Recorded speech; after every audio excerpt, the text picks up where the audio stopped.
Retrouvez votre chaîne de télévision LTM, disponible dans le bouquet CanalSat au niveau du canal 308. Et le bonheur s'offre à vous.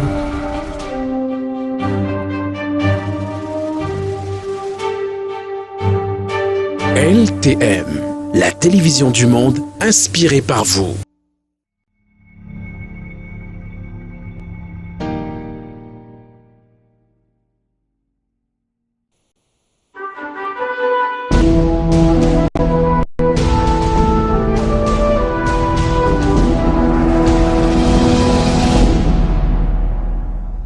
Bien qu'on parle de faux diplômes, nous faisons le choix, nous, de parler notamment de vrais diplômes et de vrais établissements, même si la situation dans ces établissements est quelque peu déplorable. Nous nous rendons dans la communauté éducative du village Benga, dans l'arrondissement de Kondiok, département du Nkam, région du littoral, où la communauté crie à l'injustice totale. Parents d'élèves, élèves et même enseignants du CS de Benga déplorent le manque criard de table-banc ainsi que de personnel enseignant pourtant affecté par la tutelle dans cet établissement d'enseignement général. Le directeur est le seul et unique personnel administratif et enseignant de cet établissement qui dispense les cours de la 6e à la classe de 3e. Georges Meyedna, Château-Vallon-N.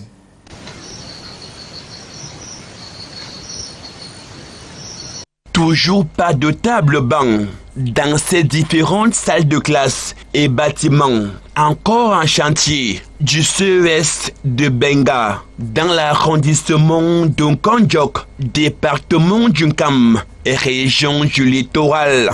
Près de 2 mois après la reprise effective des classes pour le compte de l'année scolaire 2021-2022, c'est debout durant des heures que le directeur du CES de Benga, par ailleurs, seul et unique personnel, dispense les cours aux élèves, assis à même le sol, faute de table-banc.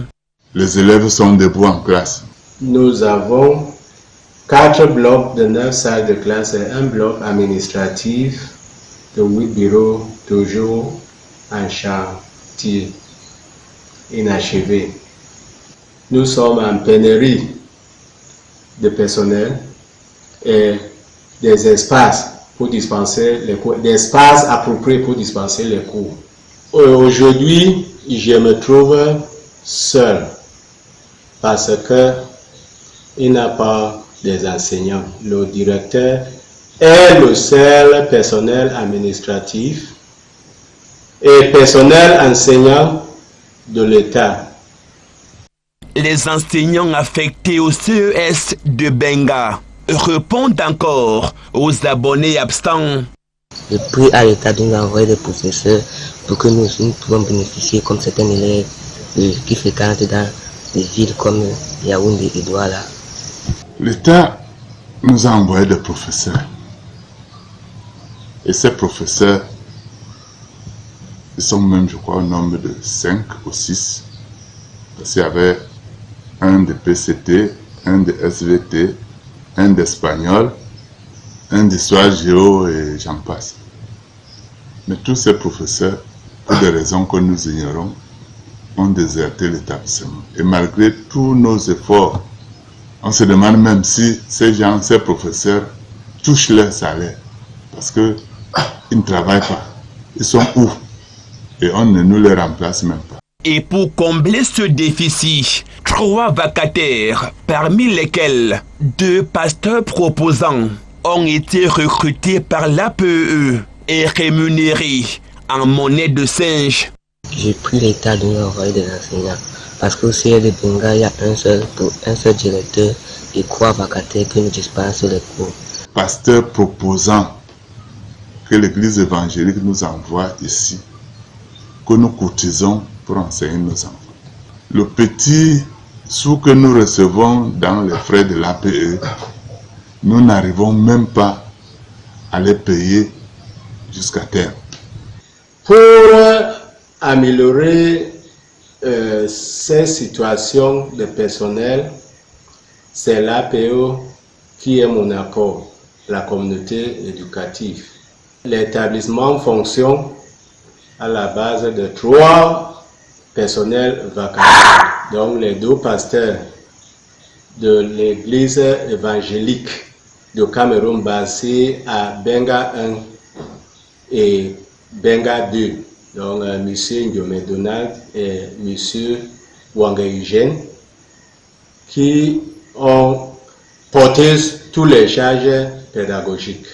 Je suis coincé, j'attends l'appui de l'État, puisque l'État qui a créé cet établissement et qui m'a envoyé ici ne peut pas m'abandonner. Je sais qu'ils vont m'envoyer des collaborateurs pour faire le travail en synergie pour l'éducation de nos jeunes Camerounais. Vous aviez dit, l'éducation est un droit fondamental. Pourquoi donc les apprenants du CES de Benga payent ainsi le plus lourd tribut?